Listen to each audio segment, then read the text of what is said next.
Manipulador de alimentos es toda persona que trabaja directamente en la preparación o elaboración de un alimento. Como ya lo hemos aprendido en esta materia, el hombre es el portador potencial de todos los microorganismos patógenos que se transmiten en alimentos.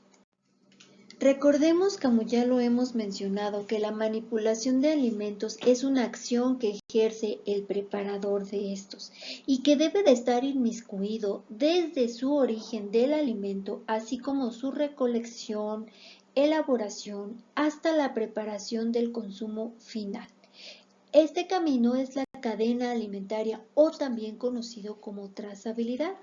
Es muy importante que ustedes como manipuladores de alimentos tengan la conciencia y el interés de conocer el origen de su alimento porque ahí podemos conocer la calidad microbiológica con la que vamos a preparar nuestros alimentos. Como manipulador de alimentos nosotros podemos llevar al alimento un tipo de contaminación. Este ciclo de contaminación es muy importante evitarlo, como el de ano, mano o boca. Recordemos que enfermos o no, los manipuladores de alimentos portamos microorganismos, desde la piel, las uñas, la mucosa nasal y mucho más si no llevamos a cabo nuestra buena higiene personal y las buenas prácticas higiénicas, además de tener conciencia de las acciones que realizamos en cada una de la elaboración de los alimentos. ¿Por qué? Porque el simple hecho de ir al baño con el delantal o la filipina puesta podemos provocar este ciclo de contaminación, o el simple hecho de ir al baño y no lavarnos las manos, sabemos que vamos a hacer un tipo de contaminación fecal hacia los alimentos. Recordemos que para un manipulador de alimentos es muy importante no presentarse enfermo al laborar. ¿Por qué? Porque somos aún un mayor potencial de microorganismos. Por lo tanto, una persona enferma que no se lave las manos y que manipula alimentos, vamos a tener la seguridad de que nuestro alimento va a estar contaminado y que nuestro comensal puede presentar alguna infección o intoxicación alimentaria. Pero no solo enfermo de nuestro sistema inmunológico como una gripe, una tos, etcétera, pero sino que también podamos presentar heridas en las manos. Eso también hace que corramos el riesgo de contaminación de alimentos. Y en especial, si nuestra herida está infectada y no ha sanado, podemos ser el vector de Staphylococcus aureus, que este microorganismo se encuentra formando como parte natural de nuestras manos o de nuestras mucosas cuando estamos enfermos o cuando no tenemos una adecuada higiene personal. Por lo tanto, es muy importante evitar presentarnos enfermos o con algunas heridas a nuestro trabajo. Hay que tener conciencia para no manipular alimentos cuando tengas alguna enfermedad contagiosa. Haya alguna enfermedad en la piel, heridas infectadas, algún resfriado, diarrea e intoxicación. Para no contaminar el ambiente, el producto o sus compañeros, porque sabemos que si no guardamos las buenas prácticas higiénicas, además de toser sobre el codo o la utilización del cubreboca, bueno, pues vamos a generar un brote en el ambiente de nuestro trabajo. En caso de tener heridas, siempre se deben de cubrir completamente, pero siempre y cuando se encuentren sanas, porque sabemos si cubrimos una herida y no le damos una buena aireación, bueno, pues estas heridas se empiezan a infectar y vamos a ser portadores de microorganismos, además de que vamos a tener la herida que va a estar supurando. El uso de guantes, debe de ser controlado, ya que debajo de se produce humedad en las manos, lo que hace que se facilite la llegada de los microorganismos a nuestras manos. Sabemos que una de las condiciones para que los microorganismos estén presentes es la humedad y temperatura favorable, que es la del ambiente. Entre 20 y 35 grados centígrados, las bacterias se reproducen y llevan a cabo todo su proceso metabólico. Además de que debemos de tener mucho cuidado con el uso de guantes porque en ocasiones podemos generar una contaminación física. Por lo tanto, este proceso de guantes debe de ser controlado. Además, es muy importante que, aunque estemos utilizando guantes, el lavado de manos debe de ser correcto y portar nuestro uniforme correctamente. Los errores más comunes en la manipulación de los alimentos. Que el manipulador ignore completamente el lavado de manos. Incumplir deberes básicos de la manipulación de alimentos como una mala higiene, el mal uso de los cuchillos en equipos y utensilios, hablar cuando está preparando los alimentos, toser o simplemente presentarse enfermo. El uso incorrecto de guantes, como ya lo mencionamos, debe de ser muy importante su uso correcto para evitar la proliferación de los microorganismos. El aprender a descongelar y tratar los alimentos. Además, en su proceso de cocción sabemos que los alimentos deben de llegar arriba de los 75 grados centígrados para evitar la presencia de microorganismos patógenos. El no realizar un buen lavado y desinfección de toda su materia prima, en especial de frutas y hortalizas, también lo hace uno de los errores más comunes. El utilizar la materia prima o consumir alimentos vencidos también habla de la ética y profesionalismo de cada uno de los manipuladores de alimentos. Por lo tanto, siempre debemos de tener conciencia de dar un producto de calidad, pero además un producto inocuo, libre de microorganismos y que nos va a garantizar la seguridad del consumidor. Las 11 prácticas higiénicas que debe de llevar a cabo un manipulador de alimentos. El primero es su aseo corporal diario. Sabemos que en el cabello, manos, oído y boca somos portadores de alimentos, por lo tanto, el aseo diario corporal es indispensable. El cabello recogido y cubierto con gorro precisamente para evitar el desprendimiento de este cabello y llegue a nuestro alimento provocando una contaminación física que es indeseable para el consumidor. También el rasurado diario en los hombres y las mujeres sin maquillaje precisamente también para evitar un tipo de contaminación física. Además de que la barba en el hombre también puede traer microorganismos. Las uñas cortas, limpias y sin esmalte y o postizas también nos ayudarán a evitar un tipo de contaminación física, además de que nuestras manos siempre van a estar limpias porque en las uñas largas llegan a almacenarse también microorganismos o restos de comida que son desechos orgánicos y ahí es posible que los microorganismos lleguen y se alberguen. El uso correcto de nuestro uniforme y además limpio habla muy bien del manipulador de alimentos, así sabemos que lleva a cabo sus correctas prácticas higiénicas. Los zapatos de seguridad son importantes y que por supuesto siempre estén limpios y estos se cambian hasta llegar al área de trabajo para evitar llevar microorganismos o contaminación diferente a nuestra área de trabajo. También el de estar sin anillos, zarcillos, cadenas o joyería, adornos en la cabeza, piercing o pestañas postizas nos van a ayudar a evitar un tipo de contaminación física. El uso de guantes es opcional, como ya lo había mencionado, pero estos deben de estar limpios, sin roturas para evitar una contaminación física y cuando están en contacto con los alimentos siempre deben de estar limpios y secos. El delantal atado de forma segura al cuerpo es indispensable para evitar accidentes que podamos provocar en el área de trabajo. Usar siempre el cubrebocas en las áreas de contacto con los alimentos y el evitar estar hablando o gritando para no escupir saliva sobre los alimentos que estamos preparando. El no colocar accesorios dentro de nuestra filipina o delantal o detrás de las orejas es muy importante para cuidar nuestras buenas prácticas higiénicas y evitar la contaminación física. Contaminación por aditivos alimentarios. El objetivo principal de la industria alimentaria siempre es alargar la vida de anaquel de los alimentos, por lo tanto, los tiene que proteger de la descomposición causada ya sea por bacterias u hongos. Y pues bueno, este es el uso que les da a los aditivos alimentarios como antioxidantes que nos ayudan a demorar la decoloración de las frutas y vegetales, por lo tanto nos ayudan a guardar, conservar y en ocasiones a intensificar las características organolépticas de los alimentos.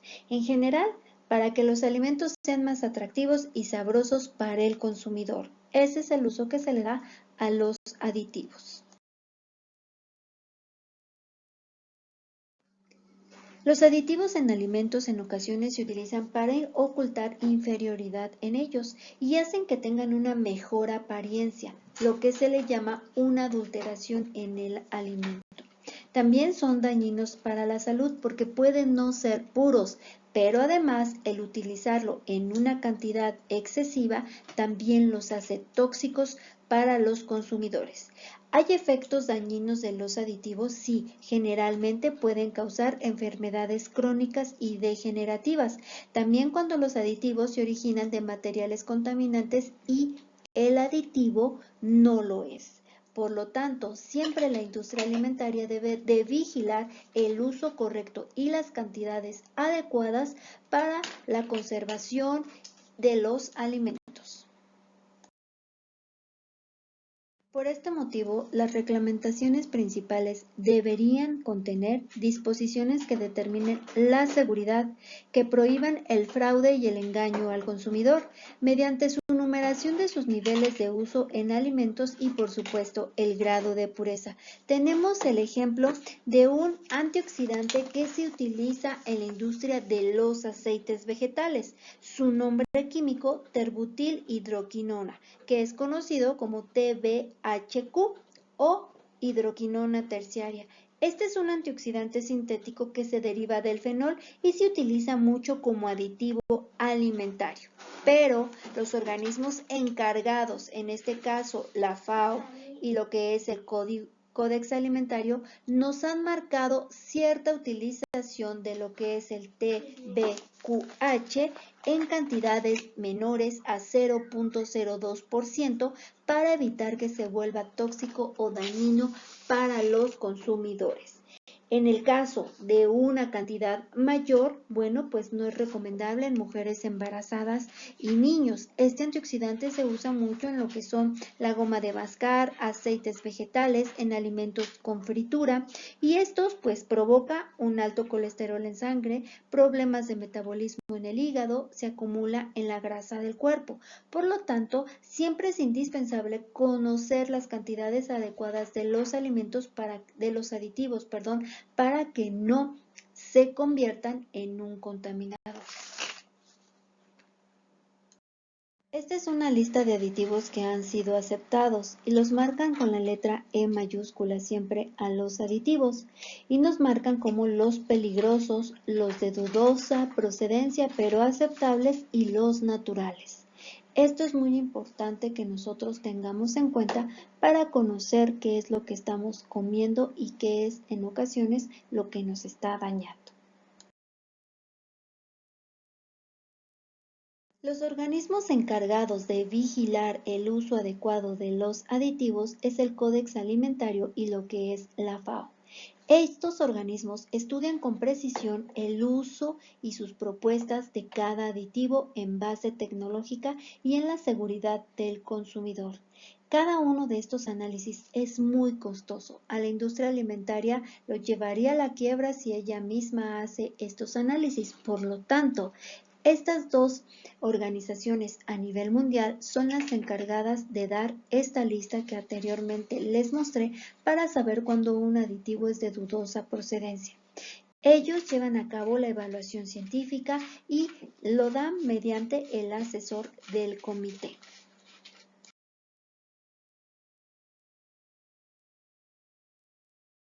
¿Pero qué es lo que hace cada organismo por su cuenta? Codex Alimentarius evalúa el resultado a nivel internacional con importancia tecnológica, pureza y grado de toxicidad. Respalda más de 500 disposiciones sobre normas de aditivos alimentarios y seguros y además es el encargado de generar la lista de aditivos inseguros y actualizarla constantemente. En este año se actualizó también un aditivo, un antioxidante que es el de extracto de villa. Este extracto de villa anteriormente se utilizaba como colorante en aceites vegetales. A partir del julio del 2020 al enero del 2021, este antioxidante debe de dejar de funcionar porque se han comprobado que tiene cierta toxicidad.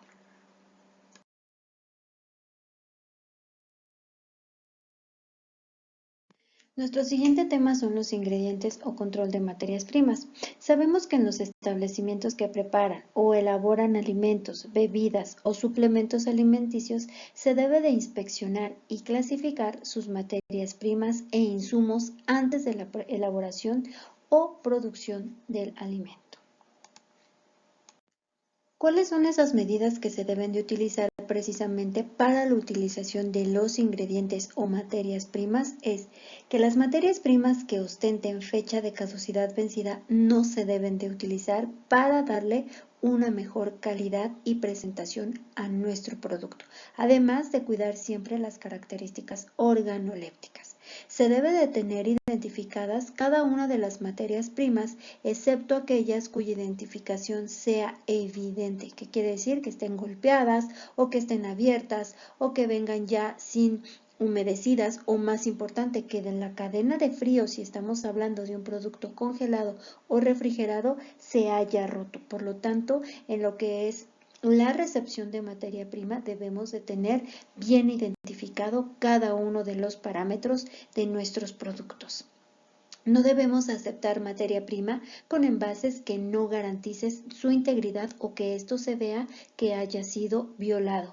Cuando apliquemos las materias primas, deben de mantenerse en envases cerrados para evitar su posible contaminación. Además de que si esta ya ha sido utilizada, se debe de apuntar la fecha en la que la materia prima fue utilizada por primera vez para evitar una contaminación. También debemos de separar y eliminar los lugares de la materia prima que evidentemente no sean aptas, a fin de evitar mal uso, contaminaciones y por supuesto adulteraciones que al final vayan a repercutir en la calidad de nuestro producto. Además, no debemos aceptar materias primas cuando corroboren sus características de alguna de estas corresponda al rechazo. Y las materias primas como alimentos, bebidas, suplementos alimenticios deben de ser almacenadas de acuerdo a su naturaleza y características y se deben de identificar con un sistema que es el de primeras entradas, primeras salidas. Es indispensable controlar los alimentos en el momento de su recepción, porque al aceptarlos se asume la responsabilidad de todo lo que se ha manipulado con anterioridad. Es por eso que la revisión siempre debe de realizarse en el momento de la recepción del producto, ingredientes o materia prima. Nunca se comprarán alimentos a proveedores que estén no controlados y que no tengan una autorización sanitaria. Al momento de la llegada del producto, el responsable de la recepción debe hacer dos tipos de controles. Los controles generales que se deben de llevar a cabo para la recepción de materia prima o ingredientes de los alimentos envasados es la siguiente. Siempre deben de estar limpios, secos, completamente sellados y con los sellos sin romper, con la fecha de caducidad larga, que no esté próxima y de consumo preferente en la etiqueta. Y siempre debe de marcar su contenido nutricional porque sabemos que como preparadores de alimentos debemos de cuidar a nuestros comensales que sean alérgicos a algún tipo de ingrediente que venga presente en la materia prima. Por lo tanto, siempre debemos de verificar. También no deben de presentar ni signos de abolladura, ni abombamiento, ni oxidación en el caso de alimentos enlatados, pero también en el caso de bolsas o de cajas, siempre verificar que no vaya a venir fauna nociva en el caso de los cereales, verduras o leches, productos lácteos que luego recibimos en cajas. Los aditivos alimenticios deberán de llevar la información necesaria para su correcta utilización. Los controles generales también son los alimentos no envasados y sabemos que deben de tener características organolépticas excepcionales, deben de ser atractivos, con un buen color, apariencia y textura. Los lotes deben de ser completamente homogéneos y una vez compradas las materias primas nuevas en óptimas condiciones, se deben de resguardar en los lugares correspondientes del almacén, implementando, como ya lo había mencionado, el sistema PEPS, primeras entradas, primeras salidas. El sistema PEPS consiste en reducir gastos y conservar la calidad de las materias primas. Por lo tanto, evita sobrepasar que la fecha de caducidad de cualquier tipo de materia prima, haciendo que las existencias del primero entran alimentario sean las primeras en salir del mismo. Las materias primas se van a almacenar, serán supervisadas de forma constante, con el fin de asegurar su óptima conservación. Es importante siempre la capacitación de un manipulador de alimentos para el almacenamiento de materias primas.